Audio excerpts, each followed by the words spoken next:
Hi, and welcome back. Doug Kyle Holtz here, and this is my Module 4 FTH 212 assignment.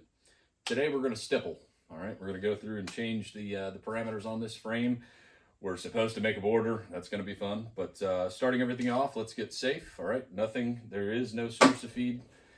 Locking it to the rear. I have nothing inside the weapon. It's free and clear. All right, and I'm going to go ahead and chamber flag it out. This will be the last time you see the slide, the barrel, and everything. I'm just going to have the frame from this point on. So we're going to get started. Things we're going to need for this is a rotary tool, sandpaper. We've got our wood burning pen.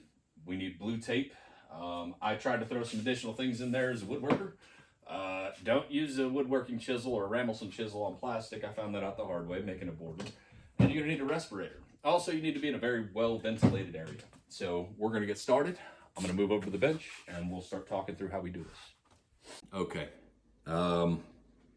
So I can barely draw a stick man, so we're going to get ourselves into trouble today. Going to borrow SDI's logo and put it on one of the sheets and see if I can actually stipple that, keep the border and whatnot.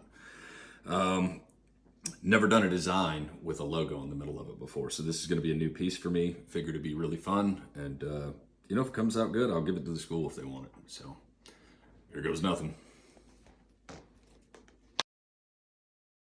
One of the things I forgot to mention in the beginning of the video is there's no ammunition on or around my workspace.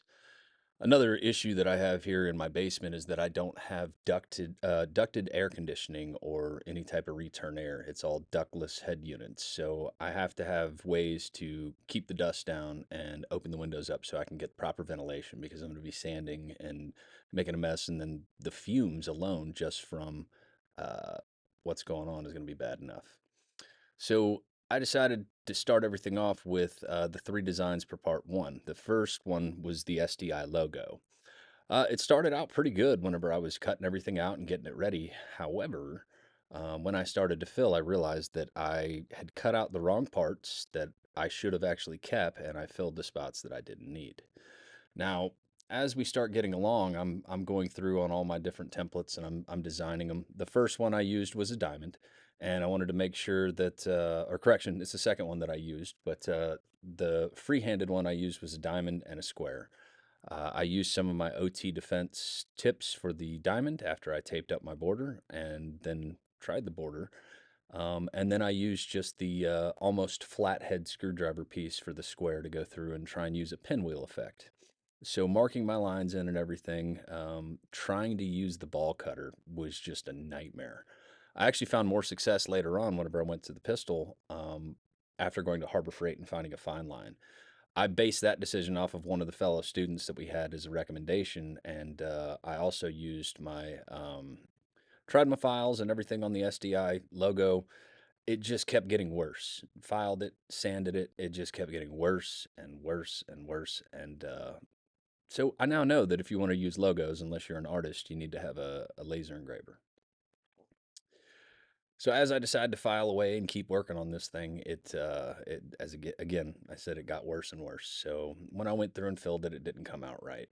And I continued to fill it, so it came out as absolutely nothing, unfortunately. And it had taken enough heat that it caused the practice strip to concave.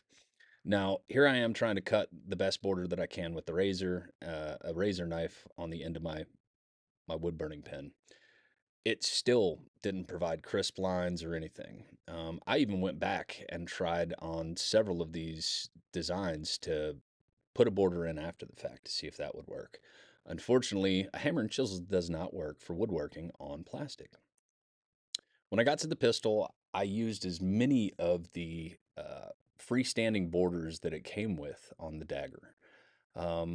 And when I started using the fine point on it, it worked phenomenally. I could actually dig down and get to the same depth as the existing borders. And the only place I really had an issue was around the curvature of the handguard or the hand grip.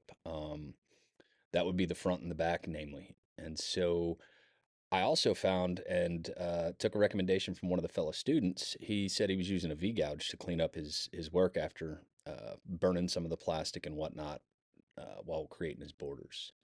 So I went to go look for a better V-gouge to get. Unfortunately, there was nothing better than the Rammelson chisels that we were given for the Traditions packet. And this thing worked out like a charm. I coupled that with my flat my flat file, and it came out great.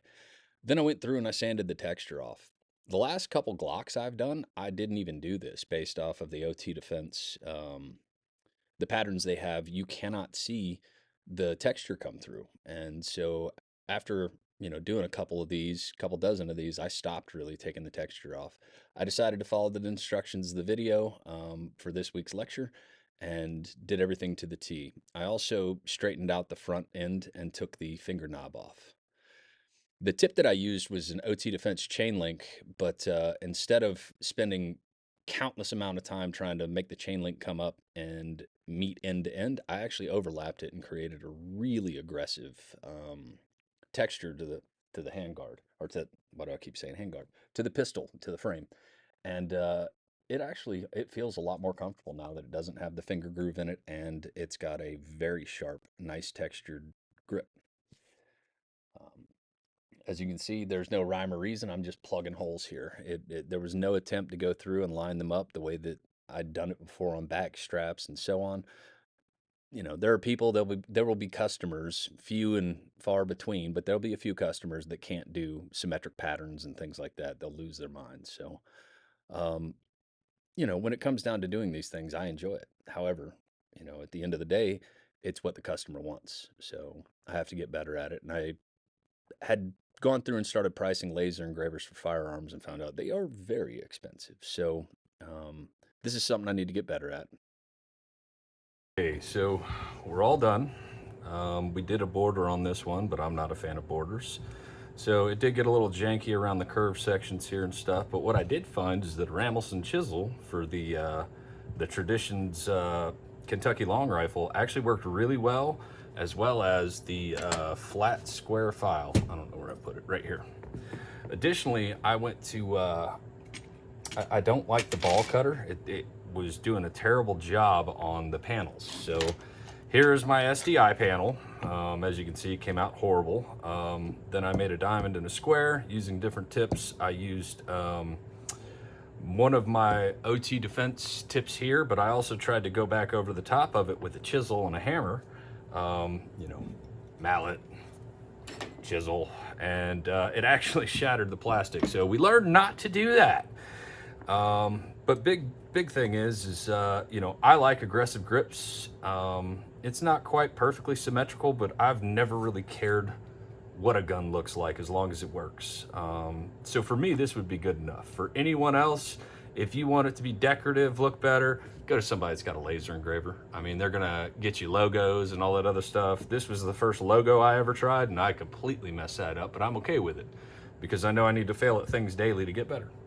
So this was a really fun assignment.